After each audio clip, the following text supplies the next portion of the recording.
everybody. Welcome back to another edition of The Printer and the Suit. I'm the printer. And I'm the suit. That would be Kevin, by the way, and That's I'm me. Warren. We have on a well-established, distinguished individual from down south in Savannah, Georgia. We have Al Kennickell of the Kennickell Group, which I would add is a fourth generation print company started in 1820 something. 1892. I was close. Wow. I try to stretch it a little, Yeah. That's crazy. but that is pretty cool. And I'll just add, now you have your daughter and your stepson coming in and going to hopefully kick you out soon and take over. That's the plan, and they're doing a good job of getting me out the door. Excellent. So basically what we have you on here for today is we just want to talk shop with you. We got some questions. We wonder how you're dealing with vendors, how vendors are dealing with you. I'll just start off.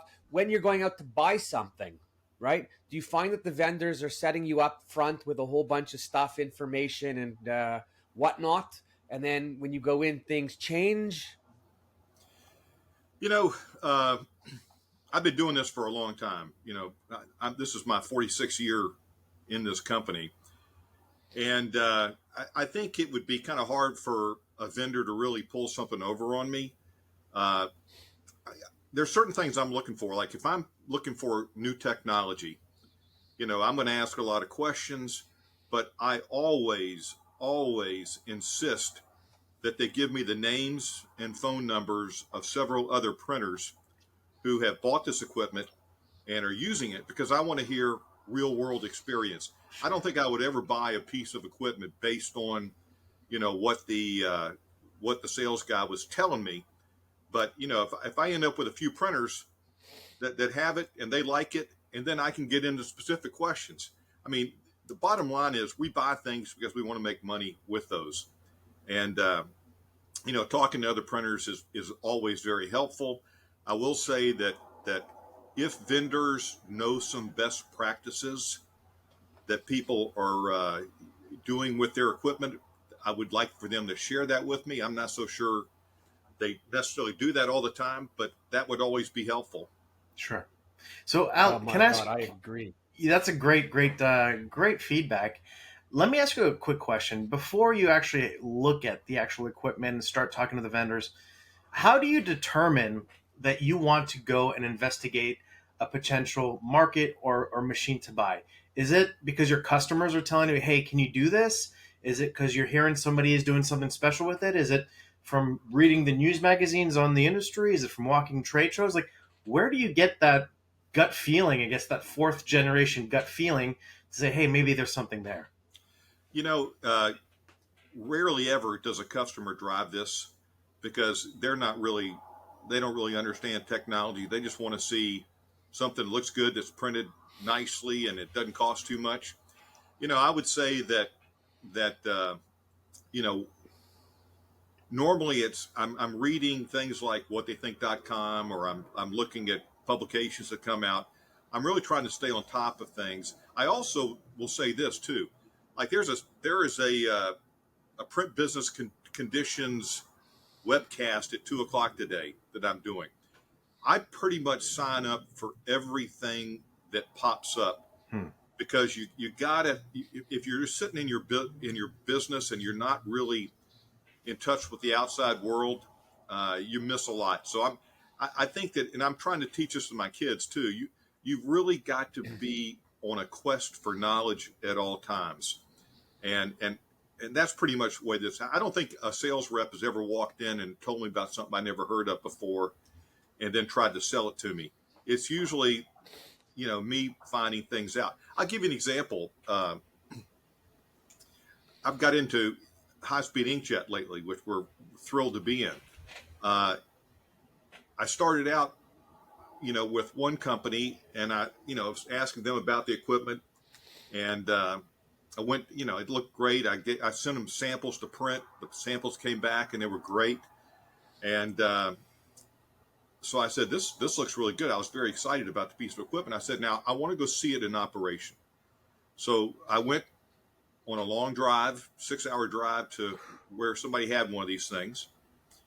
and it did a great job of printing, but it didn't dry very well. Mm. And that's something that was not something I was aware of. And then so I'm driving back to Savannah, and I get on the phone with some print friends around the country, and then they said, hey, so and so's got this high speed inkjet device, and I said, well, look, what's his number?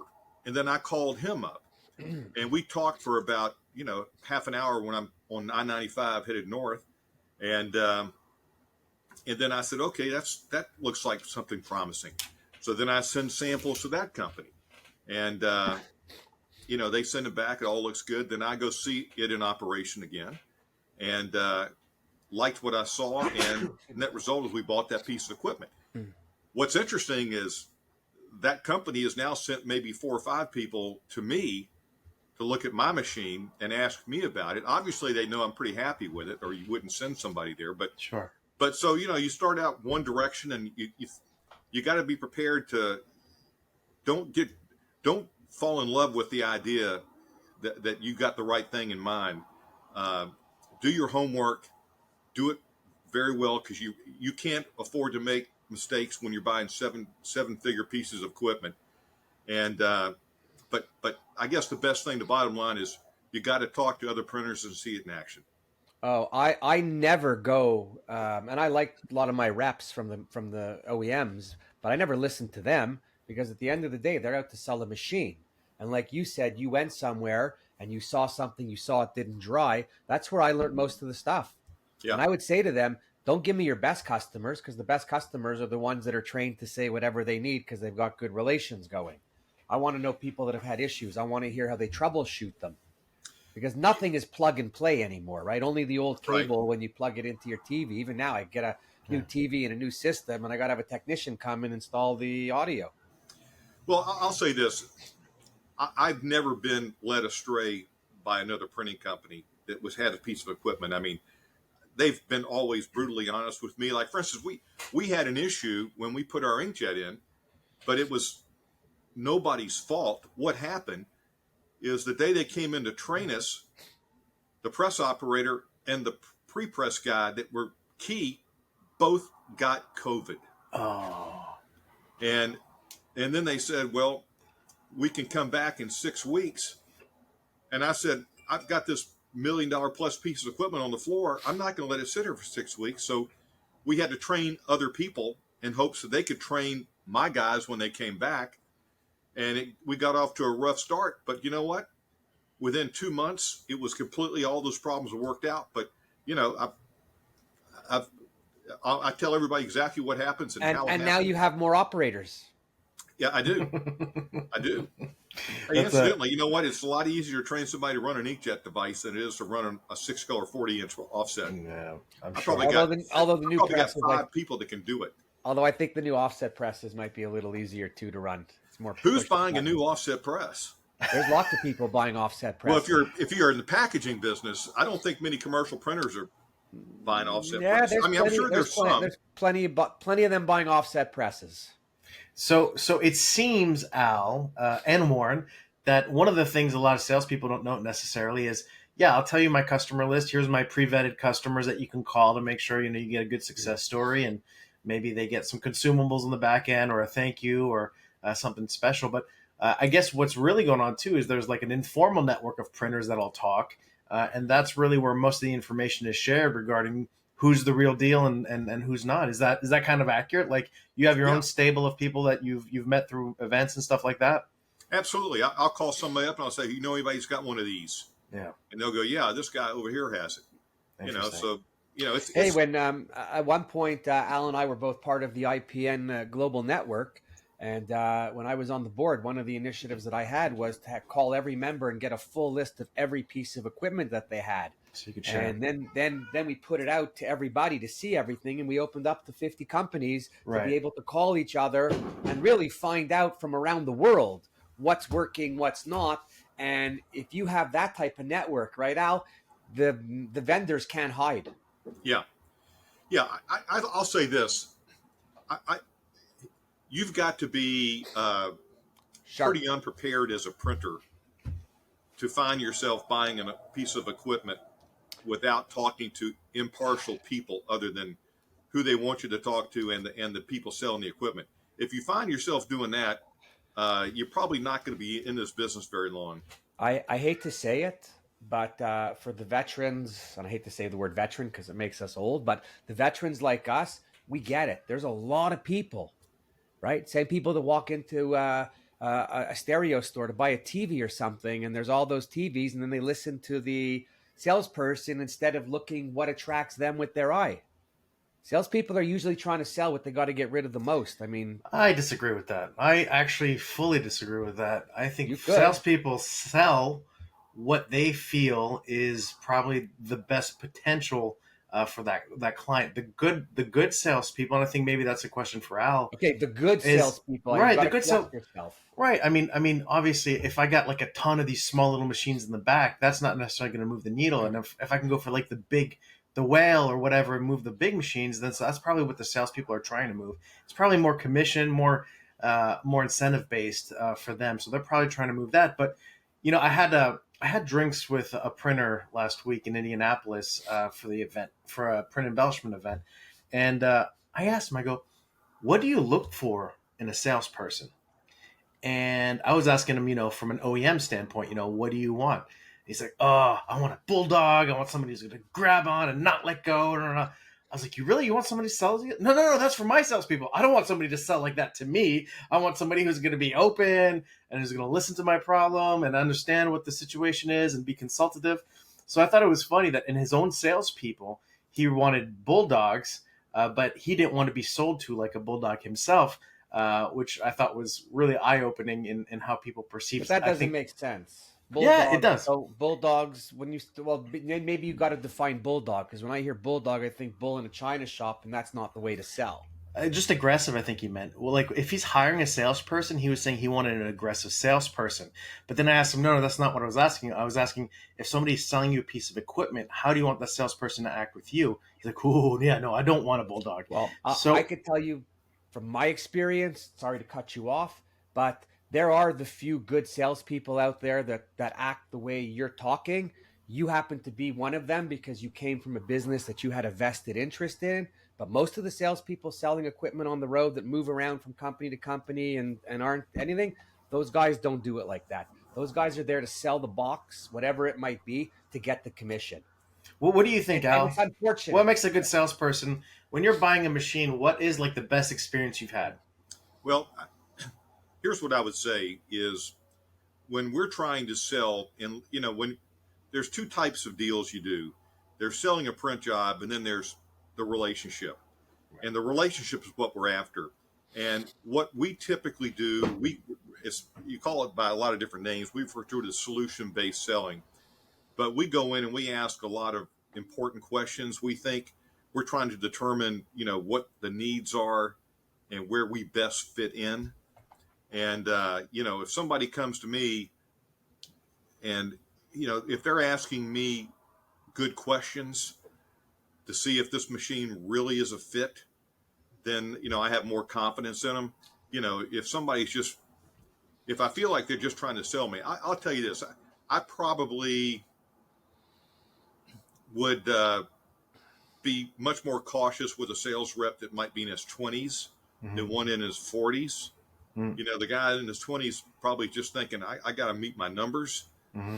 But I mean, you got to try to figure out what we're doing, and if their machine makes sense. And if it doesn't make sense, please tell me. I tell you one of the worst sales calls that was ever done on me. Mm-hmm. We had a guy that worked for me years ago, and he left and started a business where they were just doing black and white stuff on the Docutech. All right, so they just got into the black and white stuff. The sales guy came to see me, and what's funny is actually my wife was on that sales team, but I didn't know her at the time. And they came in, and I always refer to this as the worst sales call ever made. You got a wife. Yeah, that was later. But the guy said to me, "Hey, I know so and so left your company, and he's doing all the black and white. I've got a device that'll help you get that back. I said, we never did any black and white. And he was so ingrained into, he was there to help me get this stuff back. He kept going down that road. And finally I said, listen, I'm not trying to get it back. We never did it. We don't want to do black and white. And the guy was perspiring heavily. And I'm sitting there looking at the people at the table going, how many times do I got to tell you, you got the whole premise of this whole thing wrong. That's right. So you got it. So the reason I use that example when I'm talking to salespeople is you may go in with a certain assumption, and and in the course of asking the questions, you may realize that you are 180 degrees wrong in what you thought was going on here, and you better be able to pivot and don't try to sell what they don't need. And if sometimes you may just find, you know what, you don't have any need for this, and sorry I wasted your time. But, I think the most important thing that I tell people if I'm trying to get an appointment, and if they're trying to get an appointment with me, might try the same thing, is I've got something here I think would be interesting to you, could be very beneficial to you, but I don't know. I'd like to meet with you and ask you some questions. I don't want to waste your time. I don't want to waste your time. And I don't want to waste my time, and because my time's valuable as well. And if they come in, they ask the questions that need to be asked up front to determine, is this, because, there's 4 or 5 questions. I don't care what you're selling. There's 4 or 5 things you can ask that can either determine that it is a good fit or it's not a fit at all. And if it's not a fit at all, thank me for my time and leave. Exactly. Wow. What a wonderful nuggets of wisdom there. I think a lot of people, whether they've been in the industry for a long time, selling equipment, or they're new to it, I think could take a lot from what you just said. And it's true. If you don't know which way this conversation is going and you're not asking the right questions to establish the foundation of the discussion, then what is anybody doing there? You're just taking shots in the dark and you're shooting from the hip and hoping for a miracle. Otherwise, you're just you're wasting everything. By the way, in all sales, the person selling has to remember to listen. Yeah, for sure. Right. That's why they always say you have 2 ears and 1 mouth. Yeah. My dad told me that ad nauseum for years. So I totally understand that for sure. One other type of sales that we hadn't really touched on, but we in this business, we have paper vendors. Yep. And they're not really selling, they're servicing. And what's critical there is just make sure your guys stay on top of it. Your job is if you're a paper rep, your job is to manage your own people, your warehouse, those guys. Yeah. Just because we're not shopping orders and stuff like that, but your job there is make sure your back end doesn't make you look stupid and cost us money. So I heard, and maybe you guys can both, with your experience as a printer, I've always heard that if you ever want to know what's going on in an actual print shop, ask the paper guy, because the paper guy has got a key to the back door. He walks in, he knows what's up, he knows everybody in the shop. He's part of the family, basically. Is that true? Oh, I'm going to give you the best story. So we had purchased a 56-inch UV press at one point, and a little while after, and everybody's talking, right? I mean, Al, I think you're the only guy in Savannah, but when you had more people, and all printers know this, like the rumor fest and the talking amongst everybody, it's almost gross. And everybody thinks they know what's going on in your shop better than you. But I remember going down to the shipper one day and saying to him, do me a favor, the next paper truck that comes in, I want you to talk to the guy with excitement about the 10-color UV Perfector press that I just bought. And I kid you not, it wasn't 24 hours later that I was getting a couple phone calls from people. Yeah. And I outright said to them, oh my God, you're the first. I said, because I told the guy yesterday and I wanted to see how long it would take for something to come back. You're testing the network. Well, I'm sure every industry there's talk, but it seems in the print industry, the talk and the speed in which people talk is ferocious. Oh, yeah. People know things about me before I know things about me. Years ago, we had a lot more printers in Savannah than we do now. And there was one particular print sales or paper rep that, I didn't really trust that person too much. And I didn't ask him about other folks. And I always said, don't tell anybody else about anything you see here. But I'd also sometimes feed him some, I would let something go. I mean, I didn't really spend much time with him, but I'd probably have somebody else leak something that wasn't true, but that I wanted people to worry about. Maybe it was I was buying something or we brought in whatever it was, Yeah. but it wouldn't come from me. I'd have it like from a Yeah. purchasing guy or something. But I would have. we don't have that too much anymore. You're testing No, the but network, seeing where the leaks are. I love it. yeah, but we would have reps that would come in and tell me things. I remember one paper company that wanted to do business with me. They were talking about one of their competitors, one of my competitors that was at a potential client, and he goes, I'll speak to them and let them know that you're using this paper and you're good. And I'm like, are you kidding me? Is that your way of trying to sell me by taking me to a customer? I said, what are you telling the next guy you go to about me? I said, get the hell out of here. Yeah. And then called the boss and said, you got to switch the rep because this guy's talking the wrong talk. Hey, I'll tell you something that was interesting that a lot of us went through during the COVID and the supply chain crisis. We're all struggling to get paper. I mean, it was obviously everybody had the problem. But I called we have one group that we buy more paper from than anybody else. And there's a couple of printers in the region that are notorious for not paying their bills on time.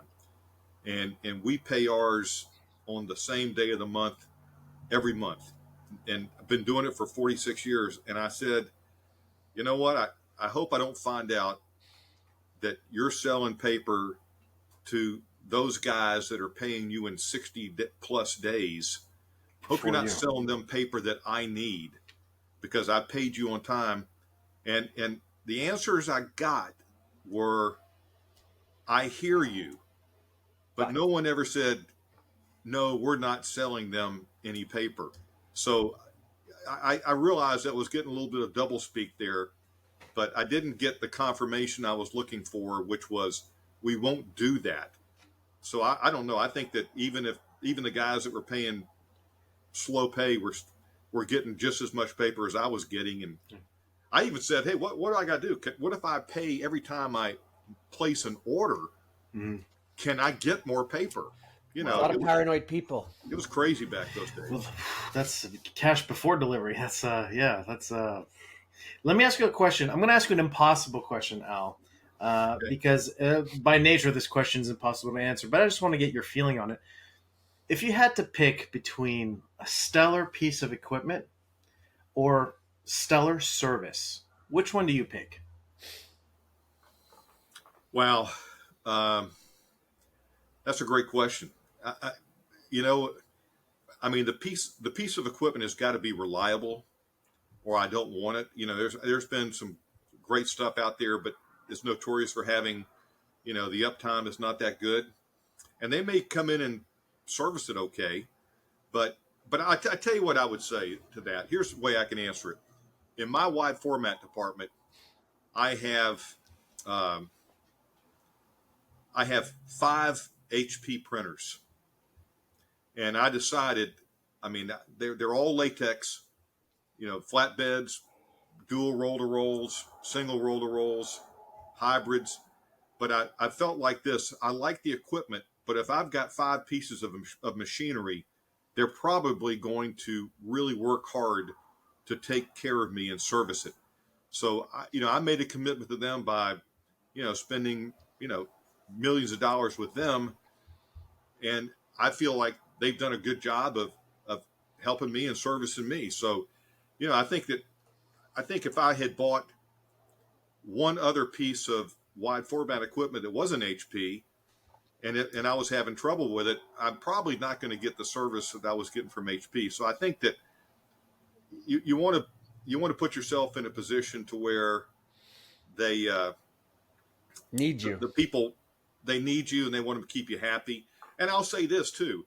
The folks that come in and look at my inkjet all the time, I'm happy to entertain them and show them everything.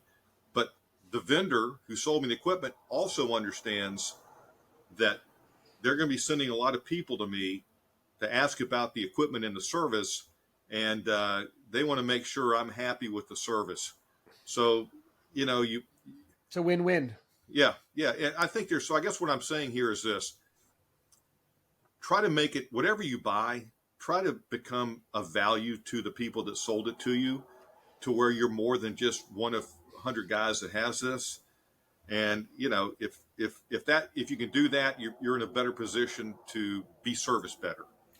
And it all comes back down to that conversation about relationship, right? It's all about the relationship at the end. So creating that relationship with the salesperson, with the sales team, with the manufacturer, to make sure that they take care of you after the installation is you need everybody on the same team with the same reasons and motivation for moving forward. Right. Yep. And sometimes you're with some good people and you get caught up with a company that's going through some change and some turmoil, and it's a blowback in your face after. I tell you, the people that the two things that everybody in this industry I see buying right now is inkjet, and also that we're upgrading our bindery. And it was kind of funny. I've done some bindery upgrades and inkjet upgrades, and I'm reading on whattheythink.com an article that said, hey, printers are all buying inkjet and upgrading their bindery. And I was telling my kids and staff, I said, we all think we're pretty unique. And I just read that everybody else is doing exactly what we just did. But I think that if you're selling inkjet, if you're selling bindery equipment, what we're trying to do with inkjet and this new equipment I've been buying for the bindery is you want to be able to run it with people that don't have to have 20 years worth of experience.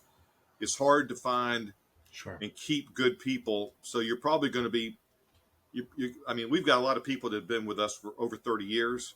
Going forward, that's probably going to be harder to do.